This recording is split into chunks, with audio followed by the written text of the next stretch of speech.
Afternoon. Today is the 11th day of July 2014, and we are at the Integral Yoga Retreat in South Carolina with an old friend I've known for many, many years, Lakshman Seghal, and I welcome you, Lakshman. So nice to have you. Lakshman grew up in the ashram and had much contact with Mother. But I'd like to ask you first, perhaps, could you tell us a little bit about your father and Sri Aurobindo? Yes. My father was born into an affluent family in Hyderabad. They were landowners, and he had gone for his education to England. He had gotten a government scholarship for education. He had gone to get a degree at Dublin, Ireland, for in agriculture. And while in Europe, he had seeing the poverty and the life around and thinking about he had a vision of somebody that he saw as the future. A vision? A vision, yeah. I see. And so when he came back, he used to go to the Raman Maharishi ashram with some family friends. And on one of his visits, Sri Raman Maharishi told him that you need to go to Pondicherry and visit a giant of a man who is sitting there. And that's how my father came to Pondicherry first time and recognized Sri Aurobindo as the person he had a vision of. And he decided that that's where he wanted to raise his children in absolute freedom. What year was this? That he first saw Sri Aurobindo? It would be early 40s, I would say. So how many times did he have his darshan? I think he was, since 42, I want to say, for 3 years, they seeing Sri Aurobindo every time that there was darshan, and then we moved to the ashrams around April of 1945. So, so we had several visits with Sri Aurobindo, and my father used to make ice cream for him that with whatever fruit, fresh fruit was available in season. With the old crank machine? Old crank machine. And I still remember the color of the thermos. The outside had worn out, so it was painted green. And carried to the ashram, and I was told the mother used to give him a small serving of the ice cream. She used to watch Sri Aurobindo's diet rather carefully, so she used to serve him the ice cream, and we used to get comments back about the ice cream. So this thing till he passed away, he was, my dad was making ice cream for him. And how old were you when your father brought you? I was 3 year old. And again, I was told that that time they didn't allow toddlers of my age into the ashram, that I was making quite a ruckus under Sri Aurobindo's room, and he asked who was it, and Champaklal Bhai came down and then reported to Sri Aurobindo that it was me, and so Sri Aurobindo said, let him into the ashram. That's what I was told. So that was the first time I entered the ashram building. Do you remember meeting Sri Aurobindo, even at that young age? What I remember very, very distinctly, it was hard to miss as an 8-year-old when Sri Aurobindo was in Samadhi, and we were going around going past his body. I remember touching his feet at one of those trips, and it felt like soft butter, and the color of the body was very. It almost felt like it was lice underneath the bed. It was impossible to miss even for an 8-year-old. It was just quite amazing, and you could. That was even clearer because on the fourth day, you could see that the skin color had come back to normal human skin, and you could see some discoloration on his face. You say light. Was it a golden light that you saw or a white light? It's, my memory is more a white light, more a white light. And yeah, it would be like if you had thrown fluorescent light kind of, it's just emanating, his body. And then Mother took you into the ashram, and how did your education proceed? When we moved, there were maybe 4 or 5 families that had come with children. So at that time, Mother decided that since we have children in the ashram, we need to start a school. So that's when the school started, and used to be in what is the playground now. That was the school building, where you have the gymnasium, and that used to be classrooms. And it was in 1951 December, I think, that the current school, Center of Education, was opened by the Mother. And the picture of that opening, I am standing next to her, short kid with the half-sleeve shirt hanging out. So. Now, you had told me a few things about your meetings with Mother. Could you tell us about the time in the playground with the ground nuts and also with your gymnastics? Yes, but before I say that, there's one important experience with the Mother that I would like to share with you. Please. We were in a French class, and our French instructor was Bharatidi. And so she had set up a debate. The debate was between the merits, pros and cons of athletics versus gymnastics. And I used to do both, and I was pretty good at both of them. But I was put on the side where I had to support the benefits of athletics, track and field, over gymnastics, which I did, I guess, fairly well, because one of my classmates after the class went to Pranab and told Lakshman was saying this and Lakshman was saying that about gymnastics. So Pranab must have gone and told the Mother about it.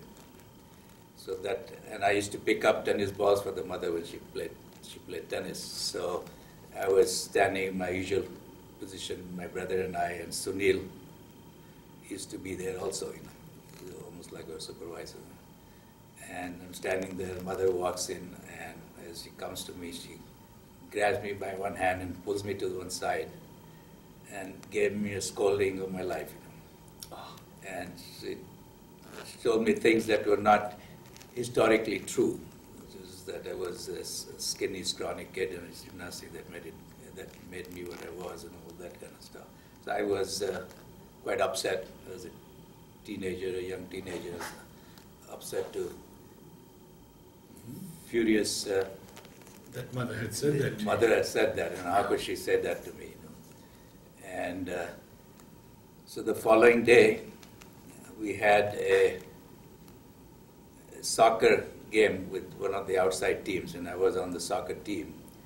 And the ritual was that before the Mother left for the tennis ground, we would gather in the ashram garage, and as she was getting into the car, she could acknowledge us, So I purposefully stood at the very back, trying to avoid her glance, because I was still pretty upset with what she had said. And then, to my dismay at the moment, she caught my eyes, and in a flash, all of that anger, everything disappeared. It was quite amazing experience. She didn't speak to you. She No, just she looked at you. looked at me and a smile, and that was that totally cleared my head of any thoughts I had of any kind. That was quite. So when you were in school, did you write to Mother? Did you have questions and put them to her? Well, what we had was several levels of interaction. She used to have classes for us in the guest house next to the playground, the house where Shirvinder first lived. In the courtyard downstairs, she used to have a class. We were in what they call the green group, so we were in elementary school equivalent. And so she used to give dictation in French, and we would write it down, and then she'd take each one's book and correct her spelling.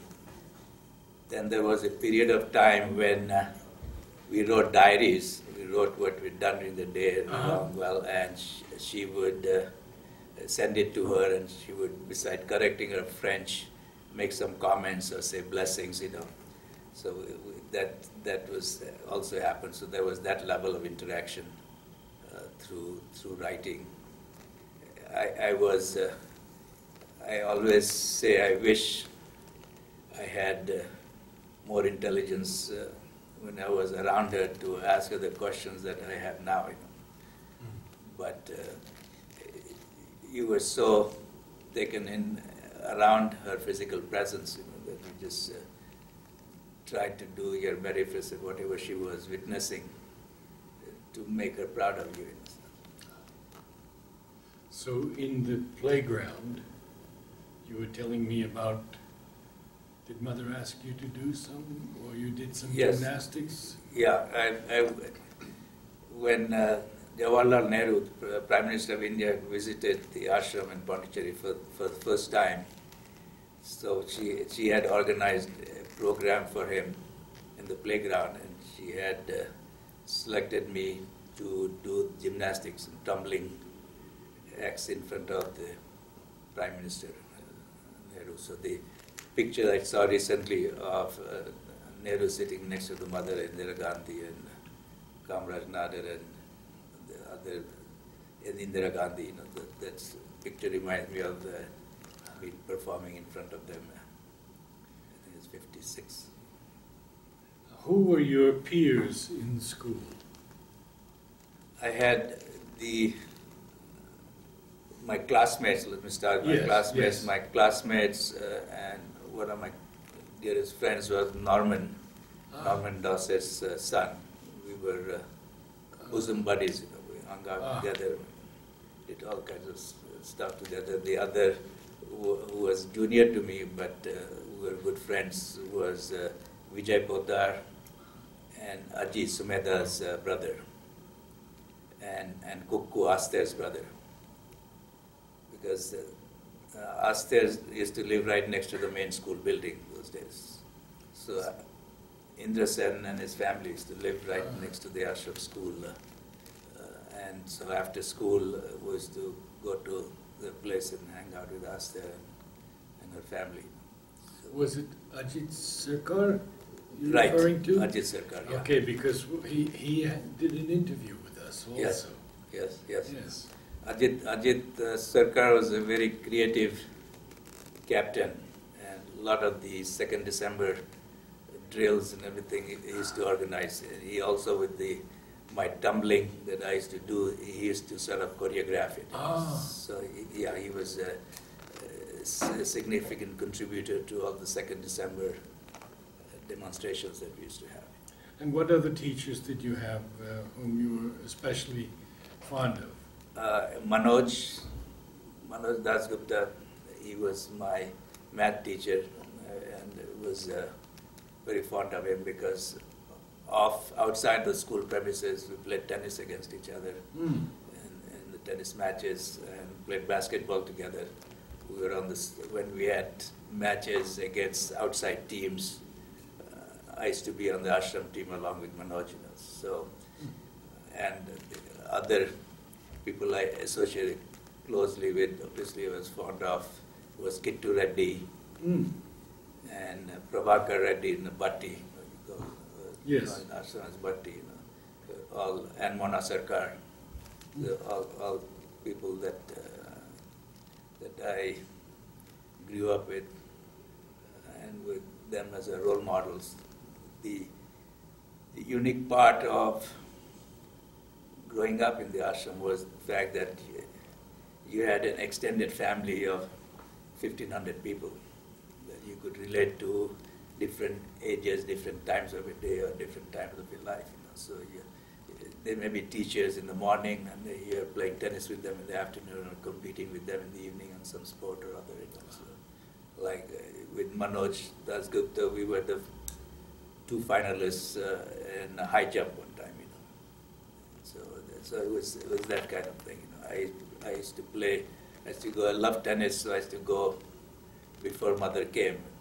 3 o'clock, I used to go, and sometimes Chandubai, he started the corner house.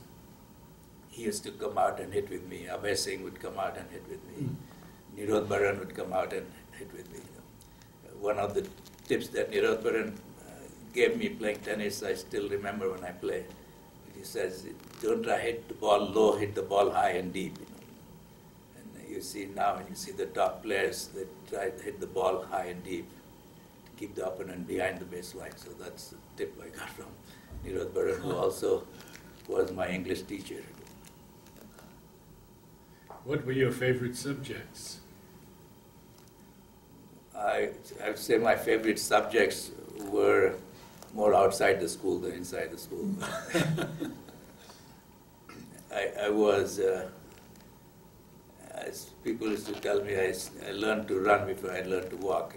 And Ravindraji used to tell that I would be running between people's feet, because I was relatively short, and to get in front of a crowd, I would run between feet, So that was good. But I had teachers that were incredibly, from kindergarten, I had incredibly patient teachers. I had Pavita, the English lady, who was my teacher in elementary, first grade or second grade, I think. Later on, I had Ranjit, Ajit Sarkar's brother, was an incredibly patient man. The other one that I gave a hard time but was very fond of me was Kalyanda. I don't know if you're familiar with him, but he used to teach geography. And he had traveled, so he used to tell us about his trips to Europe and other parts of the world.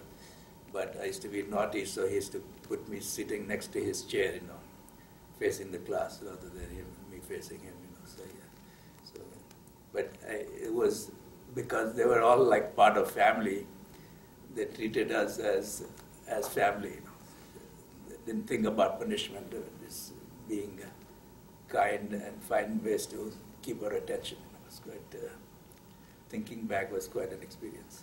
Well, Lakshman, I have so many more questions for you. I guess the first one is your interaction or remembrances of people like Nalini, Amrita, Nirod Baran, Sunil. Could you tell us a bit about them?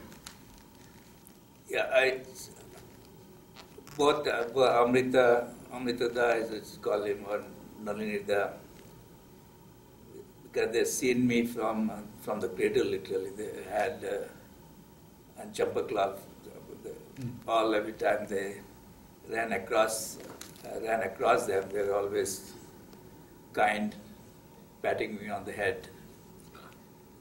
Champaklav always had this inimicable, broad smile and hug, So, and Nirod Baran, besides being, had more interaction with him because he was also my English teacher, So I had closer interaction with him. But Nalini had an aura,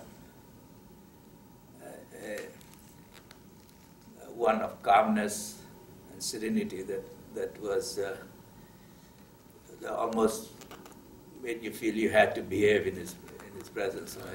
He had a calming effect on me, I would say. Amrita Da was more relaxed and somewhat more approachable kind of, So it was easy for me to run into and out of the meditation hall into his office, and meet with him. Nirod Baran used to often come, would be invited to her house for lunch, as would Purani.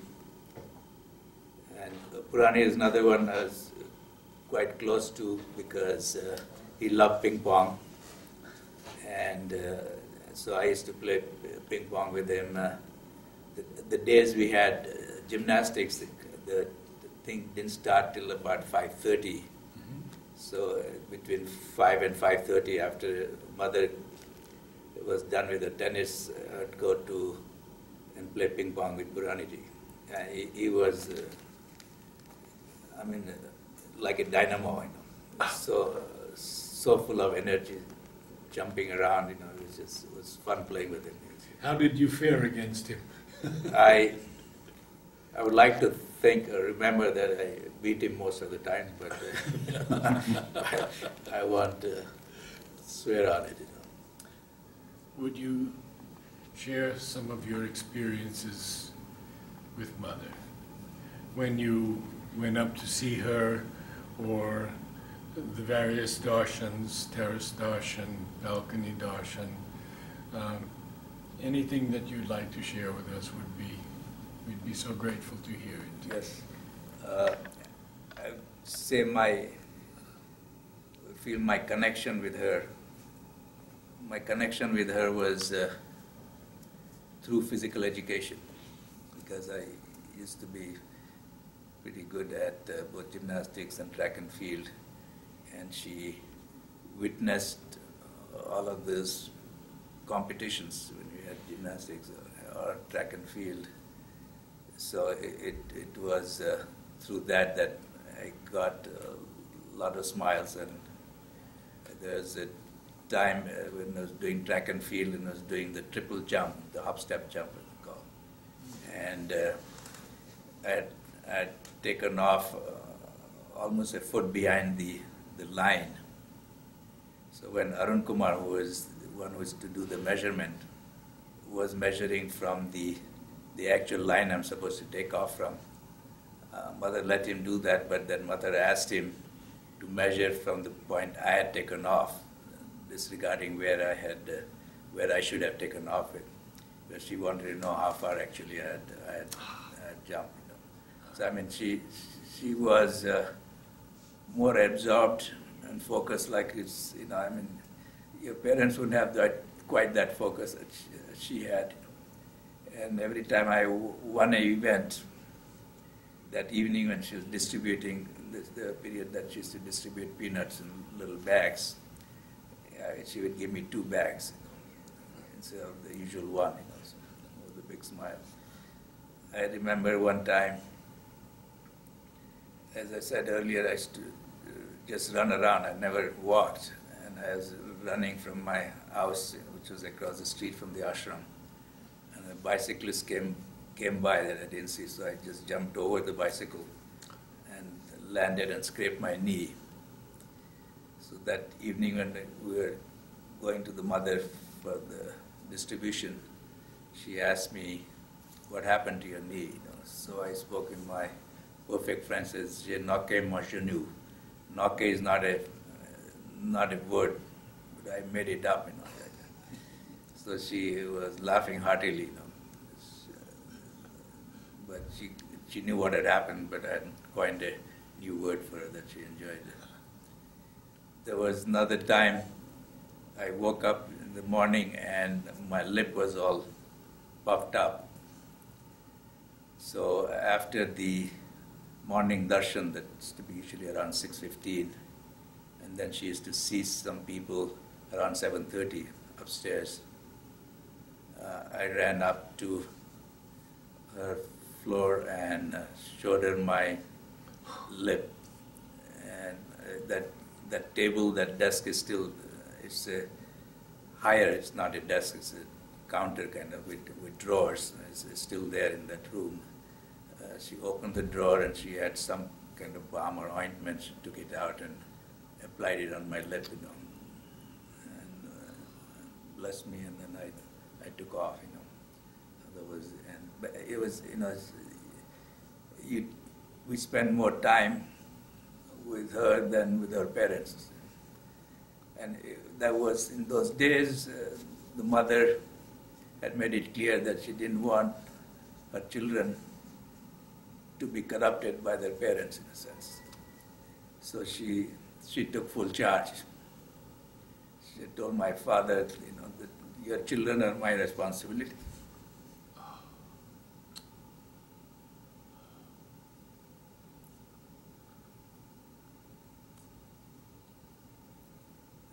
The other incident I can tell you that relates to my father. 1956, when she announced the descent of the supramental consciousness, she wanted to distribute the university symbol in the playground. And she asked my father to have them made. So it so happened that a couple of months before that, from some settlement, sale of property in Hyderabad, my father got some money from that sale. And then when my father got these symbols made to mother's specifications, and the bill for that work was exactly the amount that he had gotten in his property settlement. So that money came in timely fashion for that purpose. Tell me, what did you feel when you when you were older and attended the balcony darshan? Did you also go to the terrace darshan? Yes, I think the most of my visits were at the balcony darshan. There were very few, I think, because she was still coming. There was a time that she had stopped when her health didn't permit it, but then she resumed in the balcony. The terrace darshan, I think, happened maybe after I left, or close to the time I left. But I would like to share my experience of when I decided to come here for further studies. Tell us about the studies that you wanted to do here and what you had achieved in knowledge. And I'd finished my, what they call the program through knowledge, through higher course. And then I was teaching math in the ashram school. This is 10 or 11-year-olds. That was an interesting incident related to that. There was a young boy at that time, Kabul, that was in one of the other teachers' class, and she wrote to the mother saying that I'm unable to control Kabul. This is disrupting my class, and what should I do? So the mother told her to transfer him to Lakshman's classroom. So the following day, I have Kabul in my class, and another child, Santikar. And so the first day, and the classroom was in what's the ashram laboratory building, and the classroom was right next to the guest house that Shrivinda used to live in, and there is a courtyard with the slide there. And so when I start the class, Kabul starts, I assume, is the usual disruptive practices. So as a teacher, I thought I have to impose my authority. So I warned him once, and I didn't have any effect. I warned him a second time, and then after that I told him to leave the classroom, which he did, but he went around and he was in that outside the window of the classroom, in that sandbox, and now I had the whole class looking at him and enjoying his antics and totally ignoring me. So he had won that first round, as I say. That was an important lesson, though. So the following day, I said, this is not going to work. I'm not going to be able to force my authority on him. So I told the class that I have other responsibilities, and therefore I may be sometimes late coming to the class. So I'm going to, I would like to appoint a monitor that will make sure that everybody is seated, by the time I come, make sure they're not making noise so that they're not disrupting other classes. So I said, we'll take turns, and everyone will be monitored for a month. I said, I made Kabul the first monitor, and it worked wonders. He instantly assumed that responsibility, and later on there were times when I used to go to Madras with my dad for some ashram work, and I would tell Kabul in the playground the previous evening that kind of stop by my place, I'll give you some problems that you'll put on the board, and then you collect all the papers on the students and bring it back, and did that several times, and every time without fail. Kabul did that, and nobody had never heard any complaint from anybody that there was noise from that classroom that was disrupting anybody else. And that time it was in the main ashram school building I was doing this. And till this day we have bonded. So every time I go to Pondicherry, his mom for one was very grateful to me for forming that bond with him. And every time I go to Pondicherry, Kabul finds out and he comes looking for me. This is now 50 years later. So I take that as a mother knowing that I may have kids someday. And it taught me that you cannot impose your authority on children. You have to find ways to communicate with them and find other ways than authority. And I think I've tried both Hansa and I've tried to follow that philosophy with our children, is that we try to keep them as our friends. And we have both told our children that as parents we will make mistakes. And what we hope is that as you grow and become parents, you will not repeat our mistakes. You may make fresh mistakes as far as your kids are concerned, but you won't repeat our mistakes. So that lesson with Kabul has served me well the rest of my life, I'd say. So tell us now, let's pick up when you wanted to further your studies outside the ashram. Yeah. I asked mother that I'd like to pursue further education and go abroad. So she sent her blessings, so she approved. And then shortly thereafter, when I saw her, she said, find me a way of preserving cheese at room temperature. So since I was thinking of applying for studies abroad, I took that to mean that I should pursue something in plastic technology so I can learn about wrapping and all that so that I can fulfill her request. So now I apply in the program, a graduate program in plastic technology, PhD program, and I get admission from London University and Illinois Institute of Technology in Chicago and University of Akron. So the admission came from the chemistry department at the Illinois Institute of Technology. And I decided, and she had agreed, that I should go to America rather than London. Mother agreed? Yeah. So she What year was this, Lakshman? This was 1964. So when the admission came from the chemistry department, I go to the Reserve Bank of India in Madras looking for foreign exchange. In those days, you had to get the Reserve Bank approval before you could get your rupees converted to dollars.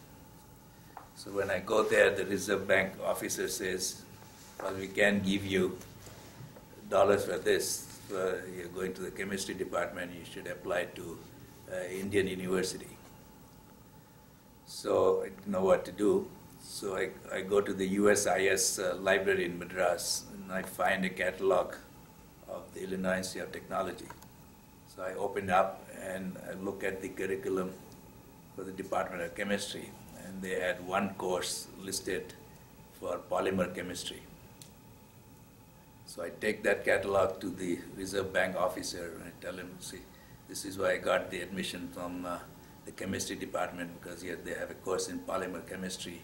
So the degree in plastic technology is coming out of the chemistry department. So he accepted that and I got the foreign exchange. So now I come to the States and go to the chemistry department and they say, who gave you admission? We never had a program in plastic technology. It never existed at our school, so I don't know how you got admission. In the school, they said we need to change our screening process so this mistake does not happen again. But so they had a professor there that was teaching polymer chemistry, and I was thinking I was going to stay with him. But the following year, after 2 semesters, he decided to leave and move to another school. So he referred me to the biology department, somebody he knew there. So now I'm nonplussed, I'm confused. I said, I have to do this for mother, and now I'm having to go to the biology department. So I write to the mother. We got totally confused, and I used to write to the mother fairly often. But most of the time, by the time I got a response, whatever issue I had is just to resolve by itself. But this time I was confused, so I insisted that she send me a response in writing. Mm. So she wrote back saying, I did not mean that you have to, it was a casual question, I did not mean that you have to pursue a degree in plastic technology. She says, don't disregard that, she said. Mm. So that's when I realized that if she had not planted that, I would have never been able to pursue my program. It's because of that plastic technology that she was able to orchestrate my coming to the States. So from 1964 until 1973, did you correspond with mother? Yes. One last thing on my departure. So I go to see her the day before I'm leaving, and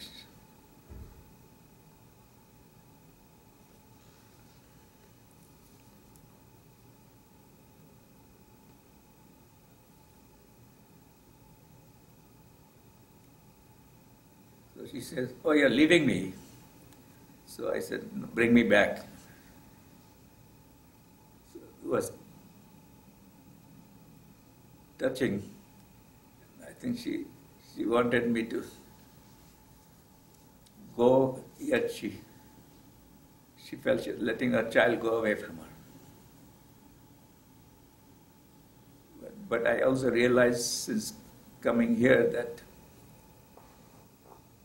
the physical contact that I had growing up with her was almost like a barrier to forming a deeper understanding of her, a deeper contact with her.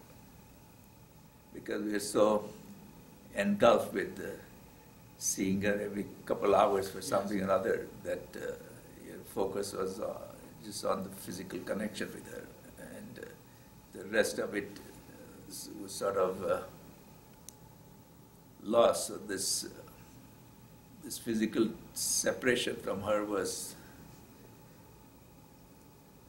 to me very important, and creating that deeper understanding and appreciation of who she was. Can you tell us a little bit about your birthdays and when you went to mother for birthdays? And Yeah. also afterwards when you were here, the birthday cards from mother. Without fail, we got birthday card from her when we had our first child, Neeraj, born in December of '71. We had Hansa and I had sent a request for her to pick a name for our first child. So mother, in her own handwriting, wrote Neeraj, and she spelled it Niraj.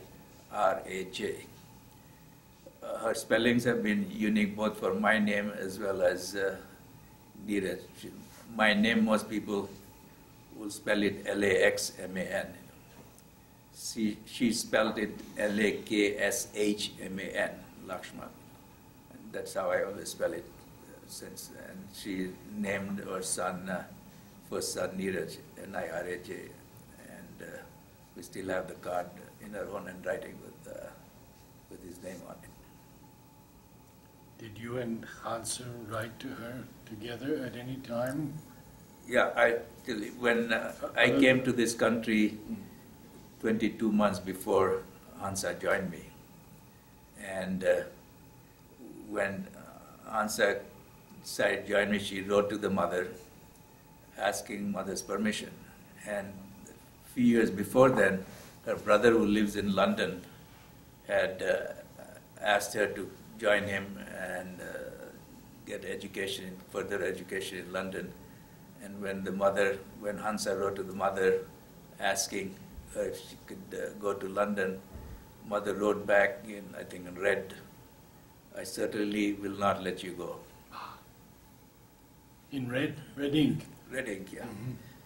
And then in 1966, when Hansa was going to join me, when she wrote to the mother about her coming here and us getting married, mother said my blessings and asked her to come up to her. And she gave Hansa a ring for both of us. So we were married by her. So when I wrote to her about the marriage ceremony, all of that, she says, "I'm not familiar with what is available in America. You don't have to worry about that, my blessings are with you." So that's how we were married. When did you go back to the ashram after your studies? The first time we went back was in 1970. And when I went back, a couple of things that we took back for her. One at that time was very popular, was what they call the lava light. You had this wax that floated up with the heat and came down. We'd taken that and some French perfume bottles for her. So when we went, we took that back with us for her, So every visit we went. In 72, we went back with Neeraj, our son, who was 8 months old at that time, and we were able to take him upstairs to her room and visit with her. And what month in 72? This was August of 72. And so we took Neeraj up there. He was 8 months old, so he had a couple of teeth, in his mouth, and mother stretched her hand out and put her thumb out, and Neeraj took it in his mouth and, like toddlers, bit down on her thumb, So she had an ouch and a cute smile, Well, tell us, in 71, when you went to see mother? You went upstairs? In 70. 70. You went upstairs to her room? Yes. Yeah, that was when I left, she was in that in-between room where she used to see people. Mm-hmm. And then when came in 70, went upstairs to her room there, yeah. So yeah, it was always something we look forward to, and we'd ask what we can bring for her. So we always brought perfume or something that she could use. But when she passed away in 1973, when she left the body, I had just started a new job. I'd been at the job maybe 4 or 5 months, and I found out that morning of that day, and I could take a flight that same evening. So I made reservations to take a flight that evening. I was trying to contact my boss, who was the surgeon, and he was out, unable to contact him. But I took off anyway. I had to go. So I left, and I was gone for a couple of weeks. And when I was coming back, I didn't know I would have the job or not, whether my boss would fire me for not informing him and leaving without notice. Because we were in the middle of a research project. I remember we were working with these horseshoe crabs, and used to bleed them for some purposes without killing them.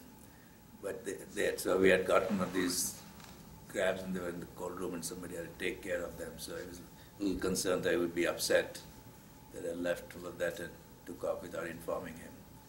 But when I came back, not only he was not upset, he was appreciative of what I had done. When I explained who she was and that he was very, very happy at what I had done, rather than being upset. Grace again. I want to go just back for a few moments and ask if your father ever talked to you about his darshans with Sri Aurobindo, if he ever mentioned anything.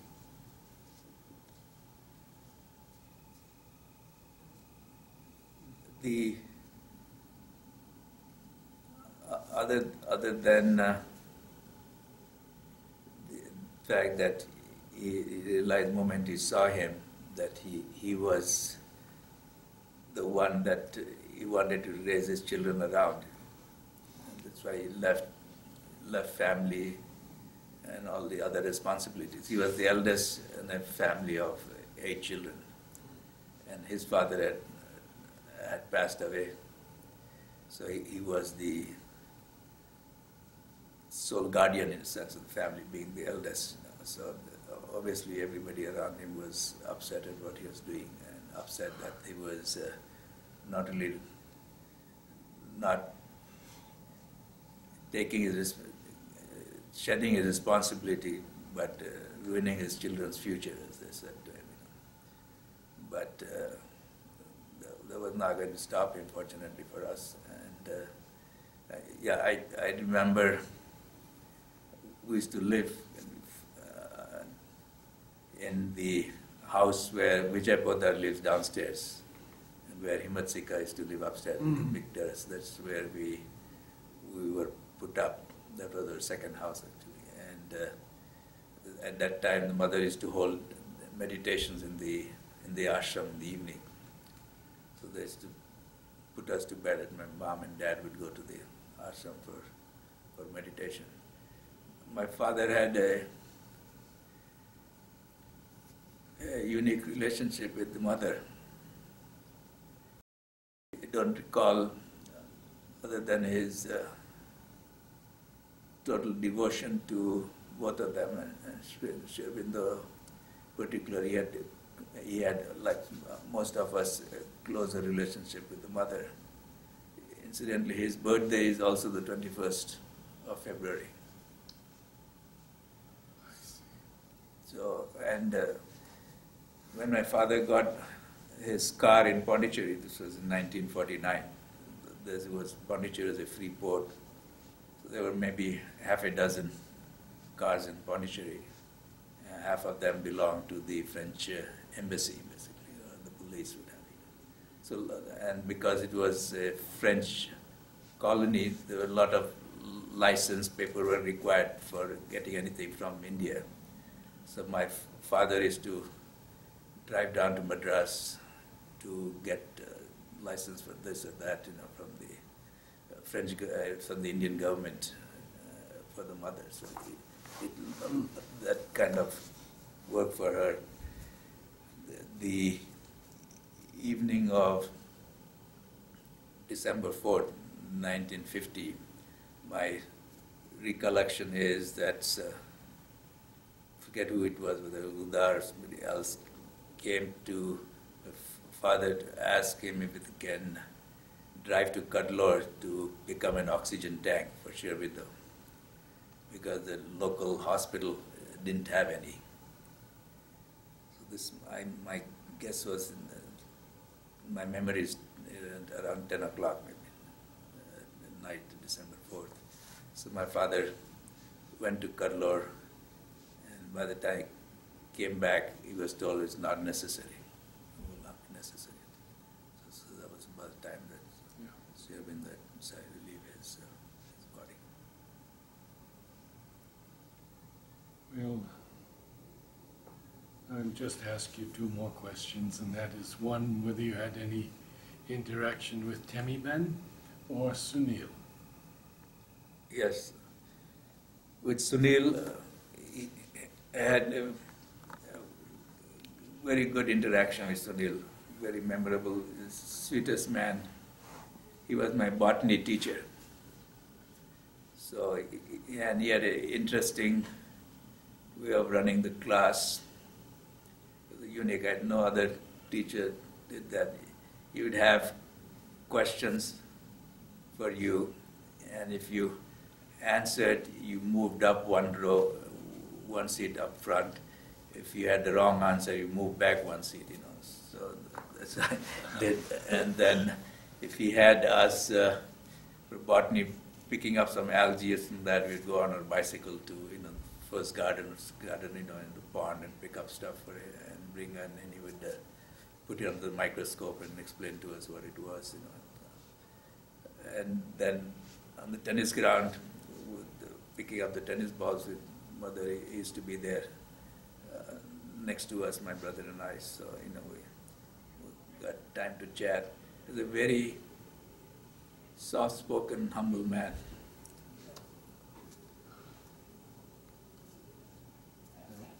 Lakshman, I want to thank you for all you have shared. Thanks. And Pleasure. It's been wonderful, and I know it will touch the hearts of many people. Thank you. Thank you.